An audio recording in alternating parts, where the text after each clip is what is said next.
So if you've been paying a lot of attention, and we've talked about it this morning, and I had a meeting with some people last night actually, some multifamily owners like you guys, and probably like those watching on video or listening.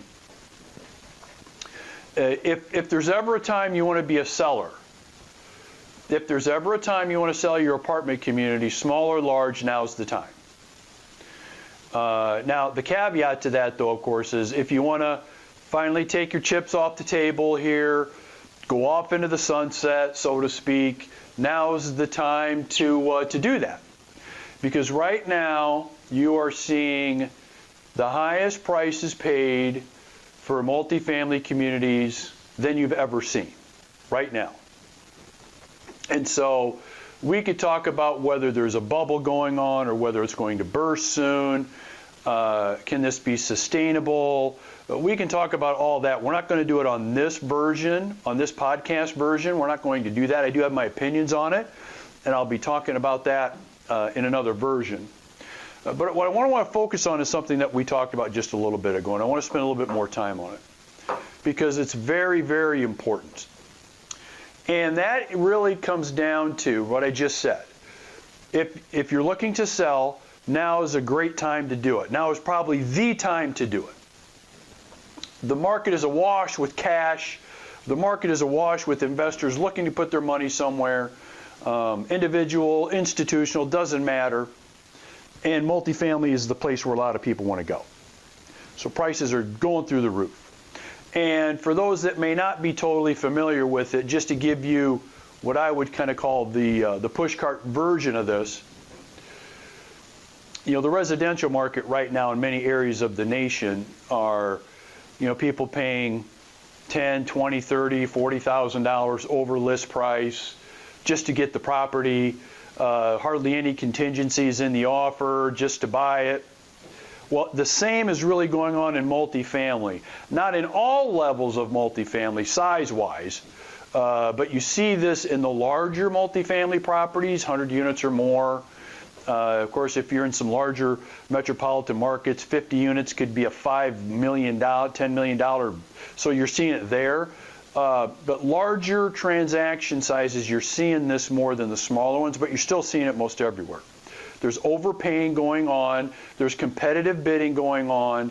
And it's the same in multifamily right now as it is in single family. Okay? So that's like the general idea here, which is a fact. And I'm recording this with you guys in the middle of July 2021. Okay, just for reference when somebody might actually watch this. So back to what we talked about. It's a great time to be a seller if you're done. If you're done. Okay? But it's a bad time to be a seller if you're not. What am I talking about? By the way, it's a terrible time to be a seller if you're not interested in taking all your chips off the table, going off into the sunset, and moving on. Okay? It's a terrible time. What do I mean? Why would it be a terrible time for a seller right now? Mainly because there's nothing to buy.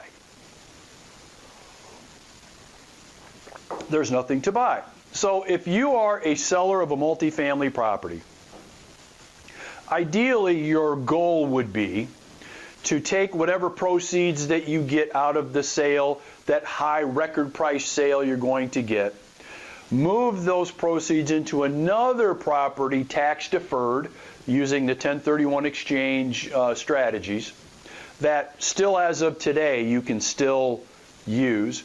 Move that money tax deferred into another property. So I get, 4 or 5 phone calls a week at least from somebody saying, hey, I've either got my property on the market, or my property's under contract, or it's already sold, and I need to do what? I need to find a replacement property to complete my exchange. What do you have? I have what everybody else has. Not a damn thing. Unless you want to pay a record price for it. So think about what I just said.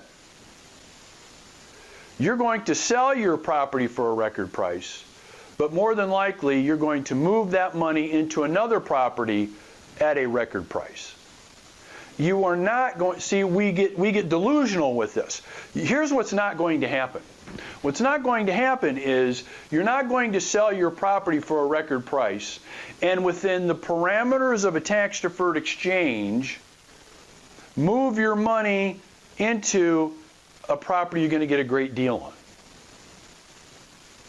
The odds of that are 1,000,000 to 1 right now because of the way the market is. Which, coming full circle, that's why there's nothing to buy. So I'll use myself as a quick example for you. We sold a couple of, we sold a 16-unit property, we sold a 32-unit property, and a 36-unit property, okay? With the thought being, we're going to take those proceeds, roll them into something larger, so really combine the 3 sales into one property. So now we don't own 3 properties, we own 1, and it's, you know, we take our 80 units, make it into 180 units. So that was kind of the thought. Do you think we could find something at a price point that made sense for us to buy within the time frames of a tax-deferred exchange? No, we didn't. Now, I found some properties that we pursued. I found some properties that we made offers on. I found some properties that we were pretty aggressive in trying to buy. But we ended up not buying them because I will not pay more than a certain dollar amount for these properties because the risk is way too high if we do. So in that case, what I'm forced to do is take my profit, pay my taxes, and then just take my profit and put my money over here and still have it available for another acquisition when the market cools off a little bit, which it will, by the way. This isn't going to be sustainable. This is not going to last.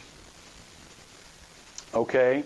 But what happens with most investors now, and you may be one of them, what happens is they sell their properties. Now they're under this tremendous pressure to find a replacement property to exchange into. They end up not finding the ideal replacement property. They end up paying more than they should, more than they want, or in some cases buying a property they really don't want in order to do one thing, complete the tax-deferred exchange, which doesn't make a lot of sense. Because why would you overpay and own something you don't really want to own in order to save on income taxes when you're still making a profit anyway? You're better off paying your tax, putting your money over here, keeping it dry and ready to go until the ideal property comes along that's going to make sense for you. Am I making sense here? But what a lot of people end up doing is being forced into a corner where they're doing this and they're not happy about it. They're just satisfied they got the exchange done. Well, now you're living with that property, the results of the overpaying for it, the results of the property you probably really didn't want. Now you're living with it for years. Okay, so hit the brake, tap the brakes here a little bit. Think about what you're doing. Again, if you are going off into the sunset, you're done with multifamily. You're taking chips off. What I'm saying doesn't mean anything to you because you're just going to cash out and you're on your way. But if you're not going to cash out, if you have a plan of sell for a high price, take the proceeds, buy something else, that's a sound, logical thing to do. Like I just told you, I tried to do the same thing with 3 of our properties. But be aware, there's nothing to buy. There's nothing to buy. And the chances that within that exchange time frames that we all have to deal with, and you can get creative with closing dates and all that kind of stuff. And I know all that, and I've been down that road. But you're not going to find anything. So you better be having the conversations now before you sell about what your plans are going to be if you don't find a replacement property, rather than making these quick, rash decisions on the fly in order to complete your tax-deferred exchange. So as weird as it sounds, there's nothing to buy. Nothing to buy. We are at a point that I have not seen in over 30 years of, look, hyper buying activity. So that's driving the prices up. And so is the lack of inventory. And there's a few other things involved in that too, but those are the main things. And so get your planning done. Give this some thought, and keep in mind that you are now in an area of uncharted water, and you will not, more than likely, unless you get lottery ticket lucky, you're not going to sell your property for a shit ton of money and then buy a property at a great deal at a discount. It's not going to happen. So then the question becomes, do you sell your property anyway? So we get, on various properties we own, we get probably 4 or 5 inquiries a week. Do you want to sell? Do you want to sell? Do you want to sell? And of course, it's always no. And, my response to them is, well, what are we going to do then? What are we going to do with our money? Yeah, we can sell and make a lot of money. Yeah, we can do that, but I'm not ready to go off into the sunset yet. I'm not ready to call it a day and move on. So now what do I do? Yeah, I got a transaction done, but now what do I do? Okay? So, some things to think about for you investors, especially you multifamily owners right now, when it comes to looking at selling your properties, because it's always crossing your mind, knowing your values are going up, you're seeing what's going on out there. Just keep what I've just told you in mind. Okay?